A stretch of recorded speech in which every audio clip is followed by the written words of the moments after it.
Merci de nous rejoindre pour le point de l'actualité, tel relayé par les canards, déjà positionné pour nous faire le point de sa moisson que devient Mitonon. Bonjour.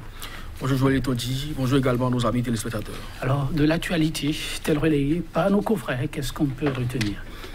L'exercice du droit de grève au niveau de l'Assemblée nationale est recadré parce que la Cour constitutionnelle l'avait exigé. Donc, c'est fait. 10 jours sont accordés pour les enseignants pour revendiquer leurs droits tout au long de l'année.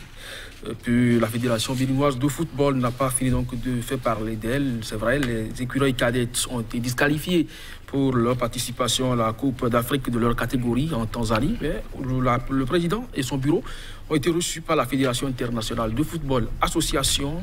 Qu'est-ce que cela apporte donc au Bénin? Le journal Le Confrère de la matinée s'est intéressé donc au dossier.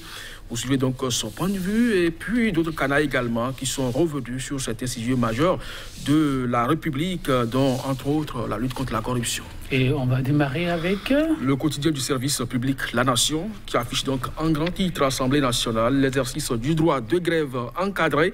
Le statut général de la fonction publique est modifié. Tricherie sur l'âge des joueurs.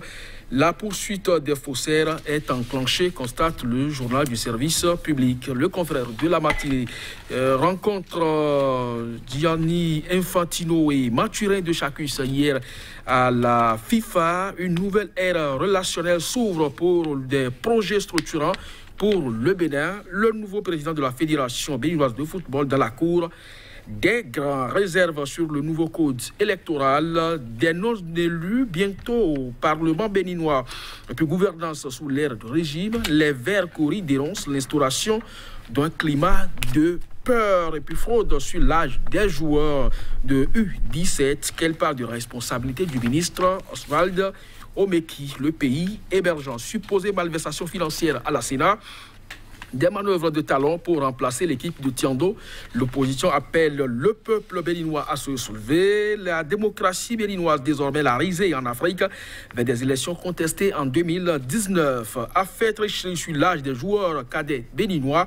Le peuple attend la démission du ministre Oswald Omeki. Talon doit éviter la politique de 2 poids, 2 mesures, une sanction de 4 ans et une lourde amende de $10 000 à payer. C'est tout ça qui attend le Bénin. L'événement précis, malversation financière. Voici l'intégralité du rapport explosif sur la Sénat. Et puis, affaire vol de matériel à la Fédération béninoise de football. La justice interpelle Anjorin Moucharafou et le garde à vue. Le personnel de la FBF suspendu jusqu'à nouvel ordre. Quotidien Matin Libre, Bénin rupture. La pègre infeste le palais de la République. Gouvernance sous la rupture. Talon ne mord pas les siens jusqu'aux os.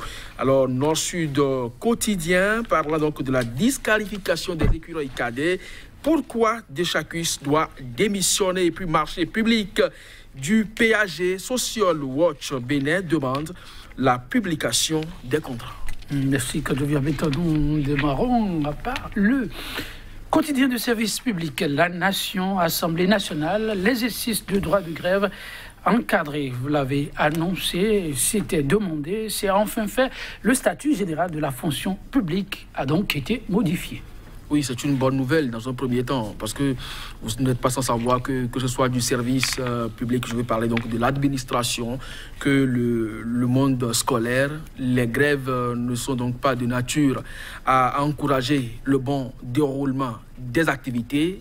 L'économie en prend également un coup. Donc, une loi qui encadre la grève, dans ce sens, je crois que c'est une bonne chose. Mais quand on sait que le Bénin fait partie quand même du concert des nations et que le droit de la grève également reconnu par le Bureau international du travail, il est donc à craindre que les jours à venir, les uns et les autres ne puissent pas brandir donc ces dispositions au plan international pour remettre donc en cause une telle disposition. C'est vrai, c'est la Cour constitutionnelle qui avait donc émis cet avis et que le droit donc soit recadré et non retiré. Maintenant que la loi est votée au niveau du Parlement, l'Assemblée nationale doit donc enclencher le processus de sa mise en conformité avec la loi fondamentale afin qu'elle soit finalement promulguée. Donc on attend de voir ce qui va se passer les jours à venir. Les syndicalistes sont donc informés. On verra si des actions pourraient être donc enclenchées dans ce sens-là, en attendant que la loi ne soit promulguée et entre donc en vigueur. Mais toujours est-il que personne n'a intérêt à ce que l'administration publique soit paralysée du fait des grèves. Ah oui. Matthieu Libre à présent, la Bénin, rupture, la pègre infeste le palais de la République. De quoi ça retourne? Moi-même, je ne sais véritablement pas. Ce qui est sûr, quand il s'agit quand même de la gouvernance au sommet de l'État, on sait à peu près à quoi ça retourne. Maintenant, est-ce que le journal parle de la corruption? Est-ce que le journal parle des coups bas? Est-ce que le journal parle également de tout ce que nous savons aujourd'hui dans la République qui participe de la malgouvernance, mais qui ne préoccupe véritablement pas le premier responsable du Bénin? C'est tout un dossier collé donc à la gouvernance sous la rupture. Et il urge que le chef de l'État, s'il le fallait, fasse toilettage autour de lui-même pour que véritablement il amorce son développement. Il y a beaucoup de sujets qui sont évoqués, donc liés beaucoup plus à la présidence de la République. Ce n'est pas tous les titres qu'on doit pouvoir évoquer également dans la rubrique consacrée donc à cette page de votre émission.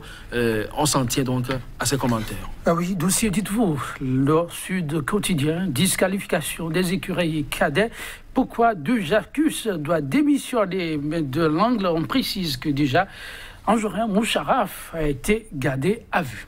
Oui, je ne crois pas que les deux dossiers soient liés, parce qu'on évoque le vol de matériel au niveau de la Fédération béninoise de football sous la présidence de Moucharaf ou Anjorin. Et c'est d'ailleurs pour cette raison que, se rendant donc au commissariat pour répondre d'un certain nombre de faits sur le dossier, il a été donc gardé à vue par la justice.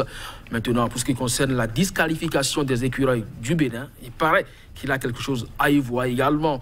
Mais à ce niveau, celui qui aujourd'hui porte la voix de la fédération, c'est bien sûr Mathurin Deschacus, lui qui a été d'ailleurs reçu, rapporté donc par le confrère de la matinée, par le président de la Fédération internationale de football association, qui a promis beaucoup de choses au Bénin, à travers donc le président de la fédération, Mathurin Deschacus. Maintenant, si Nord Sud Quotidien pense qu'il doit démissionner, eh bien, le quotidien a ses raisons. Le président aujourd'hui, c'est ça donc. En tout cas, premier responsable de ce désastre, cette humiliation des écureuils cadets. Mais est-ce que là, sa responsabilité est suffisamment engagée pour qu'il démissionne? En tout cas, le journal a ses raisons. Mais la justice s'est déjà saisie donc du dossier. Les jours à venir vont nous élucider davantage. Oui, dossier, toujours encore. On reste avec Nord Sud Quotidien.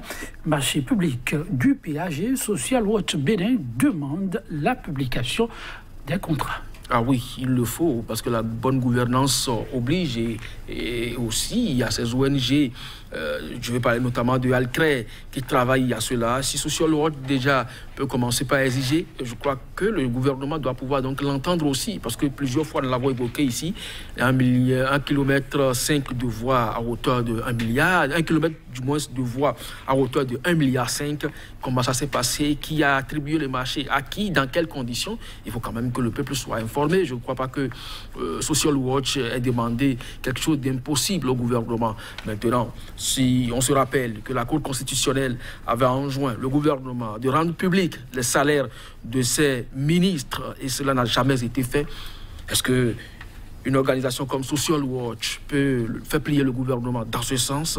Wait and see. Oui, et à ce sujet, un dossier qui focalise l'attention, c'est le pays émergent qui revient là-dessus. On l'a évoqué hier, supposé malversation financière à la Sénat, la manœuvre. Affiche le quotidien des manœuvres de talon pour remplacer l'équipe de Tiando. L'opposition appelle le peuple béninois à se mobiliser. La démocratie béninoise, désormais la risée en Afrique, vers des élections contestées en 2019. Tous ces titres. Oui, je crois que c'est en un, parce que oui, c'est autant de sujets aujourd'hui. Vous savez, quand vous prenez le dernier sous-titre qui parle des élections contestées, c'est bien sûr faisant allusion au nouveau code électoral qui vient d'être adopté. On parle de la démocratie qui aujourd'hui béninoise qui fait la risée en Afrique. Tout ce qui touche aujourd'hui aux libertés individuelles, et quand vous les prenez donc, vous ne vous sentez pas à l'aise dans la République, et tout ça ne fait pas honneur donc à la démocratie béninoise qui était quand même pionnière sur le continent africain. Et puis, quand vous parlez de la Sénat, oui, si éventuellement on arrivait donc à remplacer l'équipe, c'est une bonne chose, pourvu qu'on n'en assiste pas à sa disparition. Merci, que devient maintenant. Ce sera tout, mesdames, messieurs, pour l'instant, en revue des titres. On se donne rendez-vous demain. L'aventure se poursuit, n'est-ce pas?